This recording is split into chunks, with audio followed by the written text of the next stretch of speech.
Germans hated the Treaty of Versailles. German objections focused on two major concerns. German officials were not allowed to attend the peace talks and were forced to accept the terms. This was known as Diktat, which means dictated peace. Also, Germany expected that the terms of the Treaty of Versailles would be based on the 14 points, and they were not. When you look at it, Germany's objection to the treaty is partially justifiable. First, Germany was politically unstable. And when they were only allowed 100,000 troops, that's really not enough to help keep order within their own country, much less to defend from any outside threats. Also, Germany was forced to disarm in the Treaty of Versailles, but none of the other countries involved in the war had to disarm at all, meaning France and Britain were still up to the size of the military that they had as the war ended, where Germany was forced to restrict its size. So this posed a severe threat to German security. Also, Germany's colonies were essentially taken over by France and Britain. Although they were officially overseen by the League of Nations, which was also created through the Treaty of Versailles, that really meant that France and Britain were controlling the colonies, as the United States did not actually sign the Treaty of Versailles and did not join the League of Nations. Additionally, millions of ethnic and cultural Germans were now going to be living in foreign nations such as Poland and Czechoslovakia, so Germany was losing a large chunk of people who were ethnically German. East Prussia was going to be separated physically from the rest of Germany through the Polish corridor, so part of Poland was going to be dividing Germany.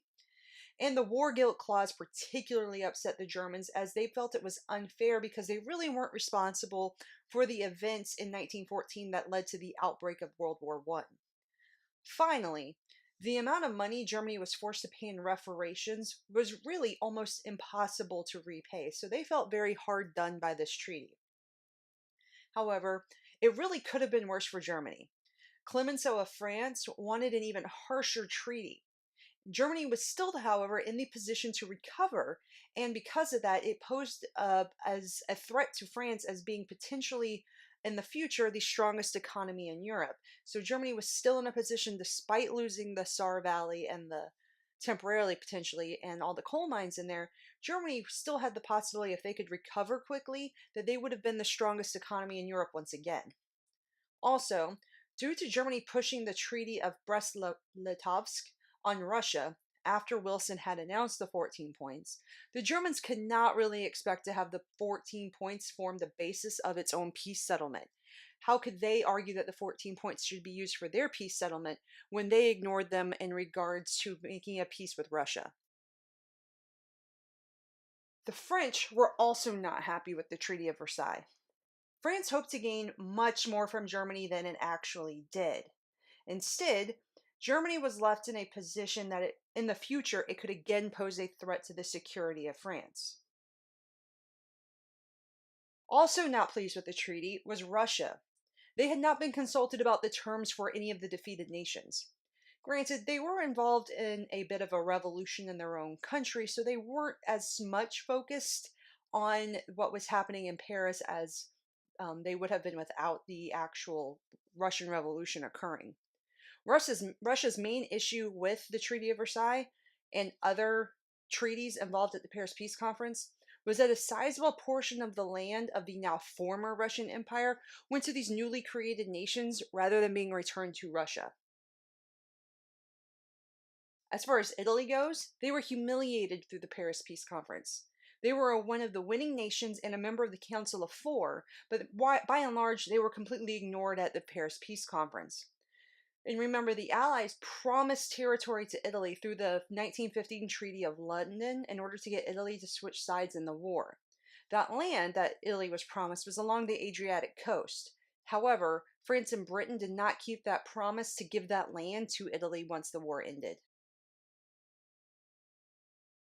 New nations that were formed following World War I had serious issues facing them. The hope was that nationality could be determined through a common language. However, these new nations in Eastern Europe faced conflicts due to the multitude of ethnic groups with conflicting goals they had. These new nations, which were known as the successor states, were formed out of the former European empires. The main problems these nations faced included multinationalism of the populations, border conflicts, economic difficulties, and political instability. So let's focus on each one.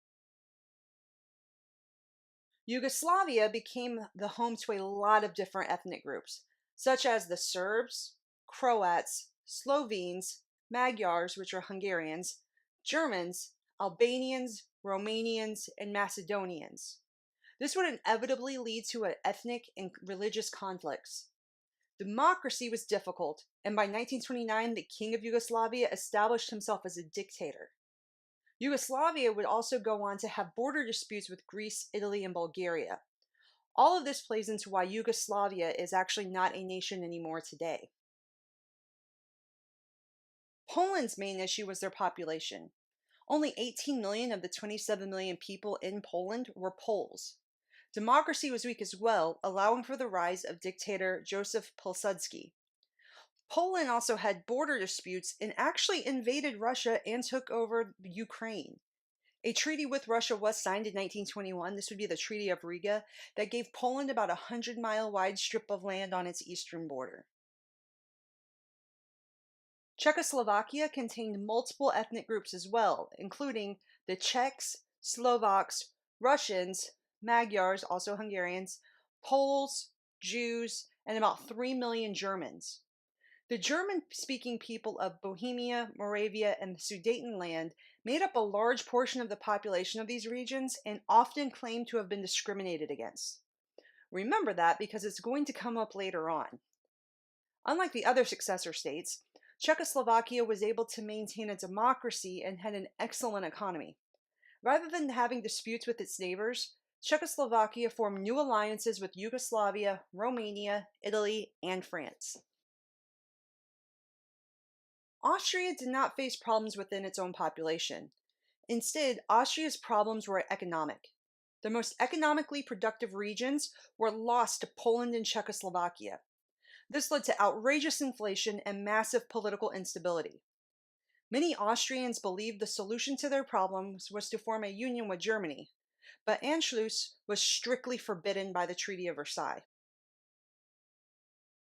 And finally, Hungary. Hungary also lost its more productive lands to other nations such as Czechoslovakia, Romania, and Yugoslavia.